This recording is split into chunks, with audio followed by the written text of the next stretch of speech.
Well, if Isaiah spoke of himself, and he suffered very much for being blunt and sincere in imparting God's message to his own co-religionists, if we think of Israel, which certainly is not unblemished, no prophet ever said that, but which suffered probably more than any other nation under the sun. And then Jesus, he did the same as a sort of microcosm of all of Israel.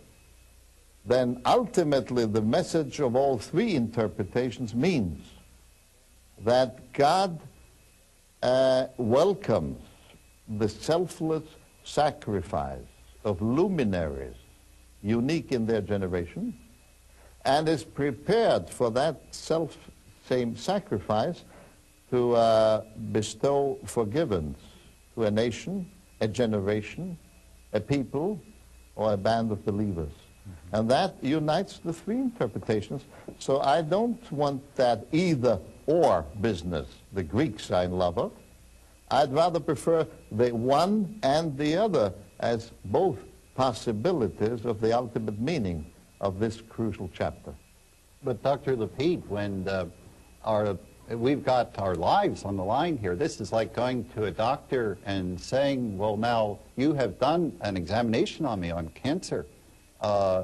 And he says, well, there are 3 readings. Let's keep all 3. And I say, well, it's a little risky. It's my life. I would like to know more precisely. And when we get to talking about the whole problem of which was the great concern, I think, of the Torah and of the prophets, it was the question of how do we get rid of the guilt and get rid of the sin question. This was one of the dominating themes here. The sacrificial system was provided. In poetry, yes, it is a picture, but it is a picture for what? And where do we get the conclusion, the reality, the concrete? Hebrew, if it's anything, is not abstract. It's very concrete. It's located in reality. And the reality here, it seems to me, is that Isaiah 53 is trying to say, look, there is a person who will be that kippur, who will be that one who ransoms, who delivers by a substitute. And our only question, it seems to me, is the identity. Who then is that person? Will the servant of the Lord, who makes the perfect guilt offering, please sign in? Or please stand up? And in the fullness of time, here comes the Jew, Jesus, who marches into history, and not with flamboyance, but as Isaiah 42 says, without making a big fuss, and yet ministering, healing the sick, and helping those who are blind, giving them sight, and proclaiming the day of the Lord. The package begins to fit. If we use a pragmatic test for truth, there's a lot here that begins to start fitting. And therefore, I'm impressed by that. I think it's my culture. I think it's Western mentality that teaches me that there is a, in the Hegelian pattern, you don't need to be dialectic, yes or no, true or false. You can make a synthesis, a kind of gray in between. And I think that's German thought, with all due respect to the great Hegel. Let me show you how un-German this idea is. At the Sinai self-revelation of God, the central faith experience of Judaism, it says that the voice of God spoke to the people, and then come the 10 Commandments. And then comes the awkward sentence. And the people heard the voices and trembled. And the rabbis ponder upon the plural of voices when 5 lines before it only spoke of the voice of God. The result, some 5 centuries before Jesus, was the following. God spoke with one single voice, but each one of the 600,000 Israelites standing at the foot of the mountain heard God's voice in his own inimitable individuality, with the kind of ears, eyes, and brain God had given to him and nobody else.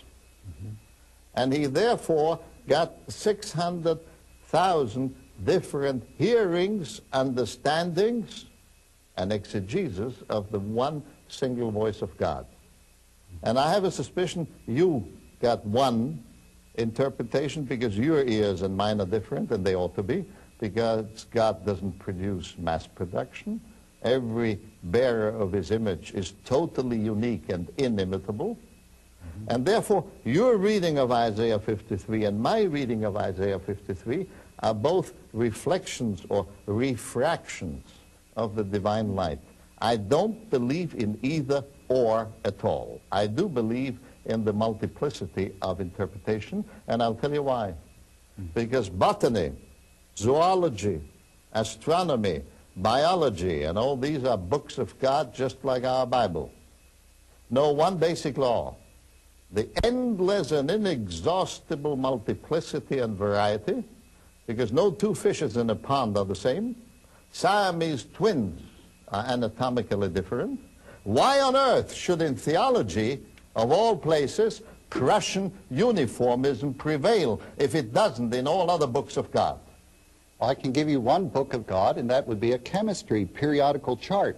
If I go into the chem lab and say, well, I'll tell you what speaks to me, a little of this and a little of that, I may have truth manifested to me in a tremendous way. You have a great explosion there.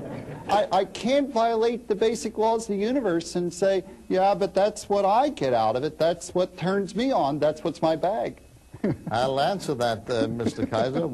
It's a good point you made. My revered teacher, Martin Buber, used to say, in sciences, a clear, right, correct statement is the opposite of a false statement. In theology, one clear truth might be the opposite of another clear truth. And there is no right and false easily discernible to our small human brain. Truths might complement each other, although at first blush they seem to contradict each other. Dr. Lapide, would you say that is true of the mind of God, though? I have lots of doubts about my interpretation. I suspect my interpretation of a lot. I suspect as much my colleagues' interpretations. But I really wonder whether God says, well, take it on an average. You know, I'll take the 10 best interpretations.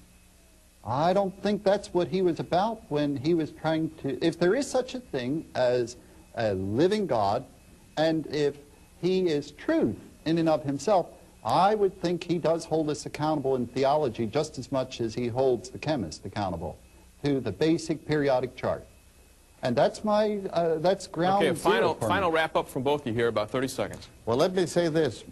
If we are frank, Dr. Kaiser, what we both know of God goes easily on a postcard with space enough left for 3 stamps. No, it goes on 66 books. No, that's a different knowledge. I would distinguish between what we know of God and what we know about God. What we know of God is rationally, scientifically provable, and that's nil as far as God is concerned, because he remains the inscrutable and unfathomable. What we know about God from secondary and third sources, to wit, our Holy Scripture, our ancestors, yours and mine, and far be it to belittle these things,